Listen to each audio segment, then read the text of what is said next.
안녕하세요. 김 박사의 논문 쓸 결심 채널입니다. 어느덧 3월이 시작이 되었습니다. 3월은 논문 쓰기 정말 좋은 계절입니다. 그래서 수료를 하신 분들도 이번 학기에 프로포저를 이제 목표로 논문을 다시 시작하셨으면 어떨까 싶어가지고 콘텐츠를 제작하게 되었는데요. 내용 한번 보시죠. 대학원 홈페이지에 가면 이제 2023년 상반기 일정 확인이 가능하더라고요. 학사 일정을 보면 이제 지난 주말에 대학원 개강이 있었습니다. 그리고 6월 둘째 주, 셋째 주 정도에 이제 대학원 종강이 예정되어 있는데, 학기 말 정도에 이제 프로포절이 전공별로 있습니다. 그래서 전공별로 조금 실시하는 방법이 다를 수는 있겠지만, 그래도 종강 근처에서 이제 전공별로 뭐 1, 2주 차이가 날 수는 있겠죠. 프로포절을 하게 되는데, 프로포절이라는 것은 제가 학위 논문을 이런 주제를, 이런 연구 방법을 사용해서 수행하려고 합니다. 이러한 계획을 가지고 있어요. 이렇게 논문을 써봐도 괜찮을까요? 라고 제안을 하는 자리라고 생각을 하시면 될 것 같아요.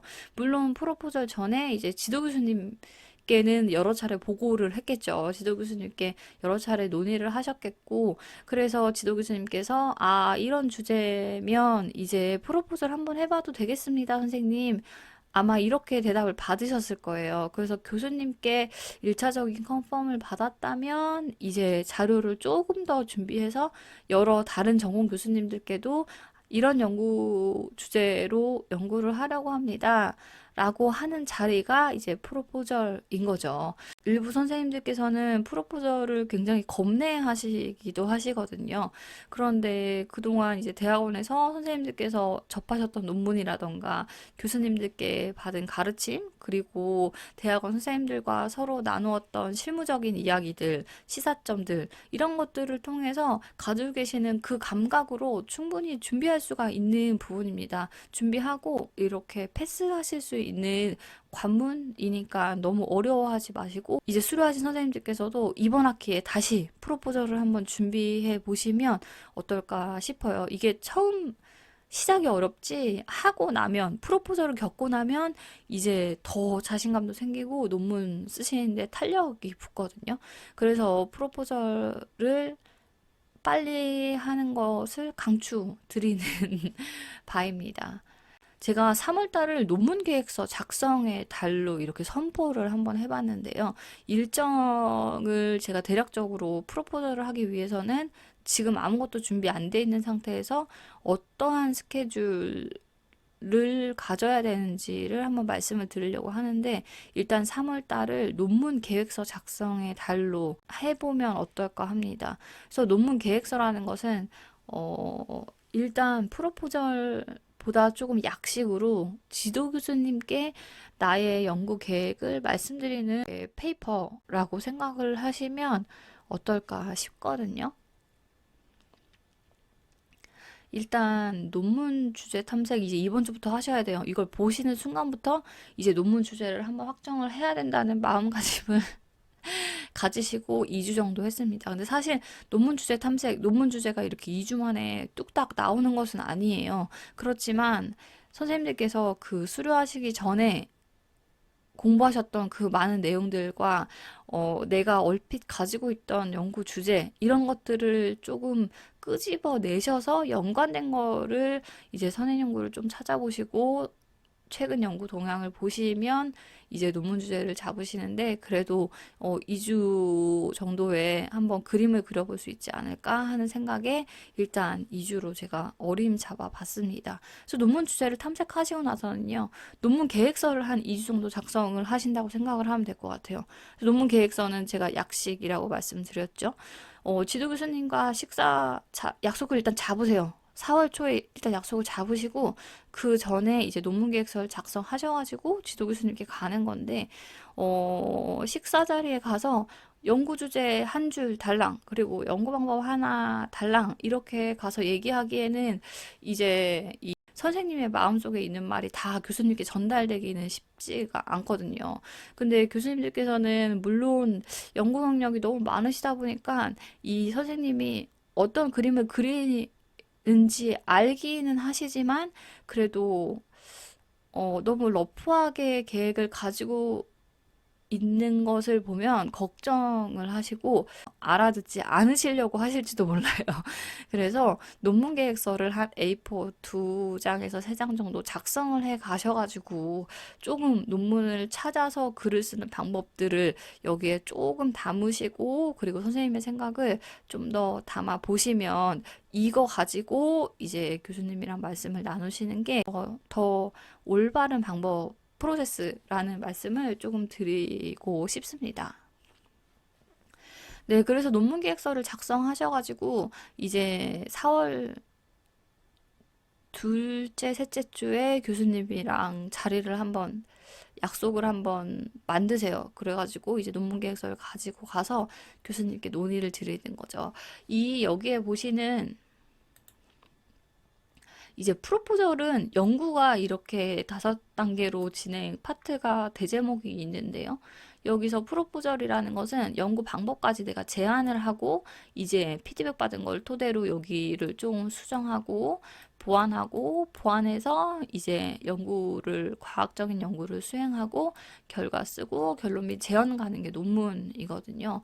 그래서 이제 논문 계획서에는 프로포절에는 한 30장 남짓하게 여기 앞부분이 나오는 것 같고 그거를 축약해가지고 이쪽에 쓰시고 이제 교수님과 논의해서 확정이 되면 이쪽에서 이것을 좀 더 자세히 펼쳐 쓰는 작업이 이제 이 뒤에 가시게 되는 거죠. 네, 그래서 교수님께 논문 계획서를 가지고 논의를 드렸는데, 아, 이런 주제 괜찮을 것 같아요. 아니면은 뭐 대상을 조금 더 수정해야 될 것 같습니다. 이런 피드백을 주실 수도 있고, 여러 가지 경우가 있을 수 있는데, 여튼, 그래서 교수님께서 그래도 큰 틀에서는 프로포저를 이 주제와 방법으로 해보셔도 좋을 것 같습니다. 라는 이야기가 나오면 이제 서론을 작성을 하시기를 시작하는 거예요. 그래서 프로포저를 위한 서론을 작성을 하는 거죠. 그래서 서론은 보통 한 6쪽에서 10쪽? 전체의 분량에 따라서 달라지긴 하지만, 6쪽에서 10쪽 정도로 일단 생각을 하시면 될 것 같아요. 그래서 서론에서 이제 작성을 하셔야 되는 내용들을 작성하시고, 이제 5월 초가 되면 이론적인 배경 부분도 한 2주 정도 작성을 하셔야죠. 나의 연구 모형이라든지 아니면은 뭐 theoretical background 같은 내용도 써야 되고 그래서 이런 것들을 이론적인 배경을 열심히 또 찾으셔가지고 작성을 하시고 그 다음에 이제 서론과 이론적인 배경 그리고 세 번째는 이제 연구 방법. 내가 그래서 내 연구에서 이런 주제로 연구를 하려고 하는데 어떤 방법으로 이런 가설들, 연구 문제를 해결할 것인지에 대해서 쓰는 부분이 이제 한 주 동안 여기를 작성을 열심히 하셔야죠. 그 다음에 이제 전체적으로 여기 서론부터 이론 서론부터 이론적 배경, 연구 방법 작성하신 거를 전체적으로 점검하고 이제 이런 부분들을 쓰실 때 참고하셨던 참고 문헌도 이제 그때그때 쓰셔야 돼요. 그때그때 쓰셔가지고 점검하시다가 맨 마지막에는 서식 전체적으로 확인하시고 빠진 거 없는지 확인하시고 그래서 전체적으로 이제 어느 정도 러프하게 프로포절 본을 완성을 하시는 거죠. 그래서 그 다음에는 네. 그리고 프로포절은 이제 교수님들께는 책 제본을 해가지고 보고서 30페이지 정도 쓰신 거를 드리지만 또 발표하실 때는 저희 전공은 이제 PPT로 만들어서 발표를 하거든요. 다른 전공도 이와 크게 다르지 않을 것으로 생각이 일단 되고 그래서 프로포절 발표 자료도 이제 5월 말에는 만드셔야 돼요.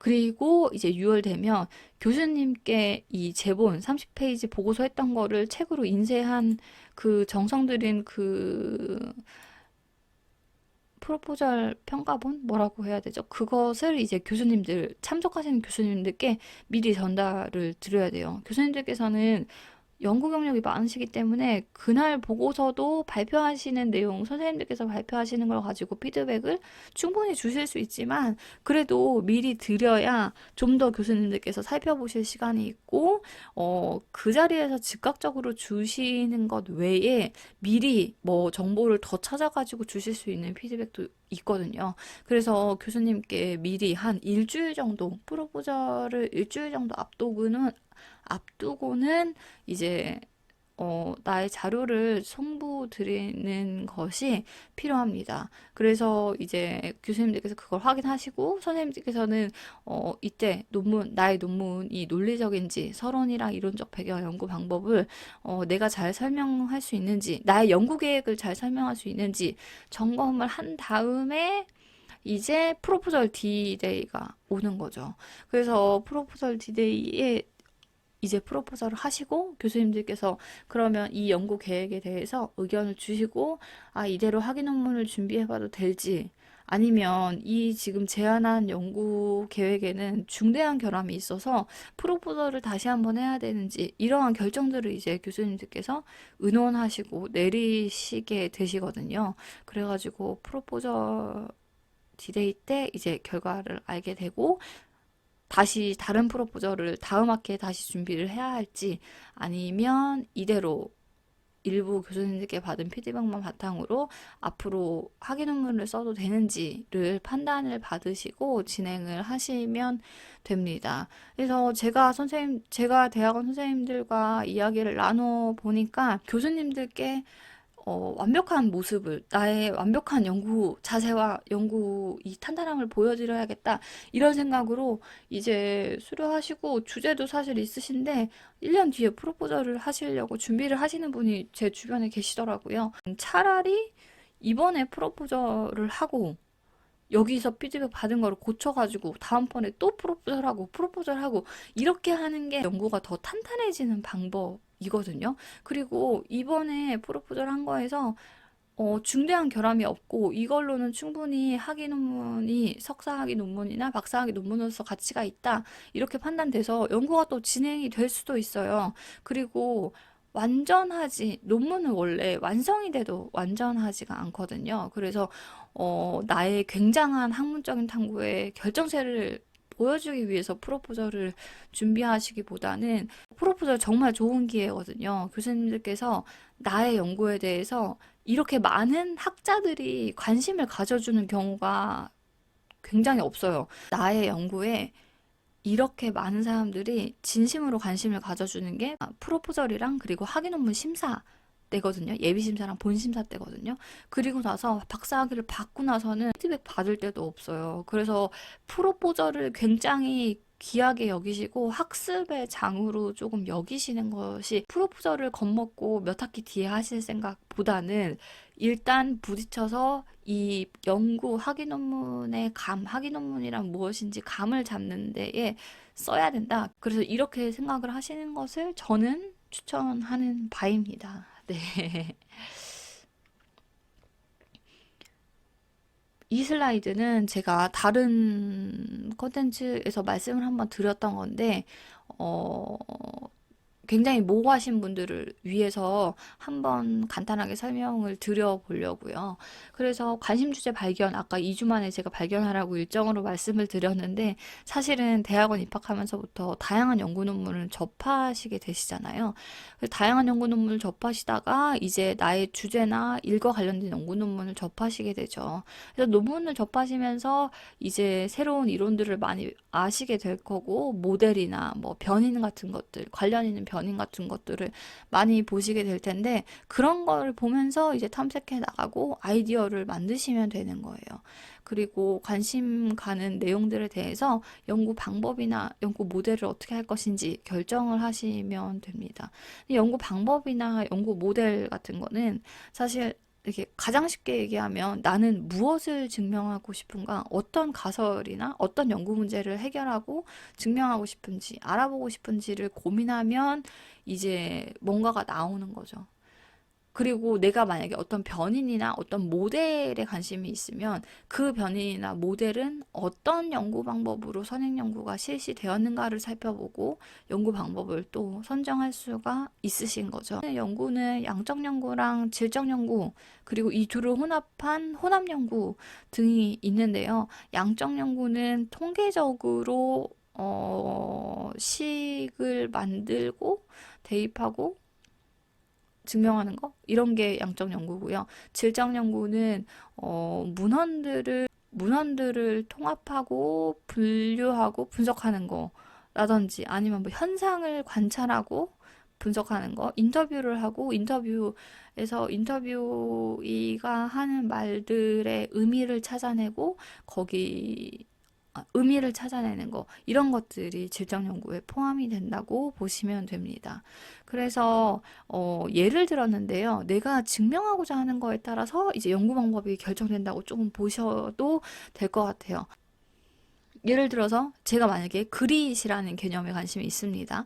그러면 이 개념에 어떤 게 그릿에 영향을 주는지, 그리고 그릿은 또 어떤 변인에 영향을 주는지, 이 개념에 영향을 주고받는 변인들을 찾고 또 이 변인에 영향을 주고받는 게 특별한 세팅에서도 이게 맞는지 증명해 봐야지 라는 마음이 가지고 계시면 이제 구조방정식 분석이라는 것을 쓸 수가 있으신 거죠. 예를 들면 그릿이라는 개념이 있고, 그릿에 영향을 주는 거는 뭐 환경이라든지 아니면 뭐 상사 이런 것들이 있을 거고, 그릿은 뭐 성과에도 영향을 줄 수가 있고 이지도에도 부적 영향들을 줄 수가 있는데, 그래서 이런 거에 관심이 있어요. 이런 모형이 내가 속한 이런 조직, 뭐 IT 조직이라든지 아니면 300명 이상의 조직 구성원이 있는 큰 조직에서 이게 가능할까? 선행연구에서는 근로자를 대상으로 했는데 좀 더 좁힌 조직, 좀 더 스페시픽한 조직에서도 이게 가능할까? 라고 알아보고 싶으시면 구조방정식 분석을 선택하시고 연구 설계를 하셔가지고 이제 분석하시면 되는 거죠. 두 번째는 이제 나는 A라는 개념에 대해서 알아보고 싶은데 연구가 뭐 있는 것 같긴 한데 아직 주제나 연구 방법이 너무 산발적이고 공통된 주장이 많이 축적되지 않고 정리한 연구도 없다 싶으면 이제 통합적인 문헌 분석을 해보실 수가 있는 거죠. 그래서 뭐 저희 고용 서비스학과 새로 생겼잖아요. 예를 들면 고용 서비스에 대해서 알아보고 싶은데 주제나 연구 방법이 매우 흩어져 있어요. 그리고 뭐 정부 차원에서 고용 서비스, 뭐 법 차원에서 정부가 어떤 제도로 이것을 뒷받침해야 되는지를 좀 알고 싶어 라고 해가지고 그쪽 관점으로 조금 보려고 이제 문헌을 모아다가 분석하실 수도 있겠죠. 그래서 그런 거는 통합적인 문헌 분석이고, 세 번째, 뭐 예를 들어서, 네, 그리고 세 번째는요. 나는 뭐 조직사회화에 대해서 알아보고 싶어. 그런데 이것과 관련해서 학문적으로 밝혀진 바가 없어. 나의 결과, 내가 이 인터뷰를 분석해서 얻은 결과를 통해서 어떤 이론을 제시하고 싶어. 새터민들의 뭐 어떤 적응과 관련된 내용, 학문적으로 이렇다 할 이론 딱 접목되는 게 없는데 내 결과로 어떠한 이론을 주장하고 싶어 할 때는 이제 근거 이론 분석으로 하시면 되는 거죠. 그 다음에 이제 메타 분석은 통합적인 문헌 분석이랑 비슷한 건데 좀 더 양적 연구로 분류가 되는 분석 방법입니다. 그래서 나는 만약에 직업 몰입이라는 개념에 관심이 있어요. 직업 몰입이라는 개념에 관심이 있는데 이 개념은 이미 학문적으로 너무나 모든 것이 샅샅이 밝혀진 개념이에요. 그리고 계속 축적이 되고 5년마다 통합적인 문헌 분석도 계속 실시가 됐어요. 제가 새롭게 할 연구가 도저히 없어요. 그런데 이 직업 몰입이라는 개념이 어떤 연구에서는 이직의도에 영향을 준다고 하고 어떤 연구에서는 혁신행동에 영향을 준다고 하는데, 그래서 직업 몰입이 가장 크게 영향을 주는 거는 이직의도야 혁신행동이야. 따로따로 실행된 연구들을 표준화해서 살펴보고 싶은 거죠. 직업 몰입을 총망라해서 분석을 하고 싶은 거예요. 연구 결과값을 표준화, 예를 들면 각 연구에 상관관계 값이 다 제시가 되어 있을 거란 말이에요. 그 상관관계 값을 이제 표준화해가지고 종합적으로 정리해서 그래서 직업 몰입이 가장 크게 영향을 주는 것은 어디다? 직업 몰입에 가장 크게 영향을 준 것은 동기인지 환경인지 리더십인지 이런 것들을 분석해보고 싶어 할 때는 통합적인 문헌 분석이 아니라 이제 메타 분석을 하실 수가 있습니다. 그래서 이런 식으로 연구 방법을 선택을 하게 되는데 밑에 팁으로는 제가 이걸 써놨죠. 관심 주제의 선행 연구를 많이 읽으면 연구 방법도 찾을 수 있습니다. 라고 써 있습니다. 변인과 분야의 경향성이라든지 필요성 등을 선행 연구를 통해서 이제 파악하실 수가 있습니다. 그리고 가장 좋은 거는 관심 주제, 뭐 예를 들면 만화경 경력에 대해서 제 관심이 있어요. 그러면 문헌 연구, 이렇게 막막하시다 싶고 나는 논문을 찾는데 많이 소질이 없어 이러면 문헌 연구, 만화관 경력, 문헌 연구 뭐 이렇게 구글 스칼라에 치시면요. 아마 나올 거예요. 그래서 그거를 읽어보시면 이제 좀 더 변인의 이해가 빠르실 수도 있습니다. 네, 그리고 사실은 이 연구 방법들이 다들 생소하실 수가 있는데요. 내가 관심 주제가 있으면 지도 교수님께 논의를 드려봐도 돼요. 제가 관심 있는 주제나 현상을 가지고 제가 이런 것들을 알아보려면 어떻게 해야 될까요? 라고 하면 지도 교수님께서 그런 것은 이런 연구 방법을 통해서 탐색해 볼 수가 있습니다. 증명해 볼 수가 있어요. 라고 말씀을 해 주실 거예요. 그래가지고 연구 방법 나 고를 수가 없어. 프로포설을 포기해야겠어. 이게 아니라 얼마든지 선생님들께서 연구하실 마음만 먹으면 주변에서 정말 도와주실 분들이 많거든요. 네, 그래서 한 발짝을 일단 뛰실 단계입니다. 네, 그래서 마지막 발언은 나의 일과 관련된 나의 관심사, 내가 궁금했던 거, 내가 좀 알아보고 싶은 거, 그런 주제를 구글 스칼라에 검색을 해보세요. 그래서 검색을 해보시면 이제 그 주제와 관련해서 어떤 연구들이 수행되고 있는지, 동향을 볼 수가 있습니다. 예를 들면 뭐 고용 서비스라든지 아니면 뭐 나는 노무사인데 직무급에 대해서 뭐 직무급 설계에 대해서 조금 연구 논문도 쓰고 싶어 하면은 이제 그거를 검색해 보시면 되는 거죠. 그리고 뭐 상담 분야에서 나는 대학생의 진로 결정 행동에 대해서 좀 알아보고 싶어. 그러면 구글 스칼라에 대학생 진로 결정 행동 이렇게 쓰시면 되는 거죠. 그래서 논문 트렌드를 조금 파악을 하시면 되겠고, 두 번째는 대학원 동기, 선후배분들을 많이 만나시면 좋겠습니다. 그래서 논문을 옆에 두고 계신 분들, 논문을 쓰셔야 되는 분들, 쓰고 계시는 분들을 이제 많이 만나서 논문 쓸 결심을 조금 하실 수 있으면 좋겠어요. 네, 그리고 세 번째도 이제 같은 맥락인 거죠. 교수님께 연락을 드려가지고 자주 안부를 물으세요. 그러면 교수님마다 스타일이 다 다르시죠. 기다려주시는 분도 계시고, 궁금해하시는 분들도 계시고, 좀 체근하시는 분들도 계시는데, 여튼 교수님께 이렇게 안부를 물으면 논문을 쓰게 됩니다. 네. 이 설명할 수 있지만 설명할 수 없는 이런 느낌 아시겠죠? 네, 그래서 교수님께도 안부 물으시고, 수료하신 분들 이제 이번 학기에 프로포절 하실 결심을 좀 하시면 좋겠습니다. 이거는 사실 벚꽃이라고 제가 아까 말씀드렸나요? 벚꽃이라고 말씀을 드렸는데 벚꽃이 아니라 논문 주제입니다. 논문 주제는 꽃잎의 수만큼이나 많아요. 그렇기 때문에 선생님들 논문 주제를 잡으시고 성공적인 학위 취득을 하시기를 응원하겠습니다. 그러면 오늘 컨텐츠는 여기까지 하겠습니다. 궁금한 점 있으시면 이메일 주셔도 되고 댓글 달아주셔도 돼요. 감사합니다.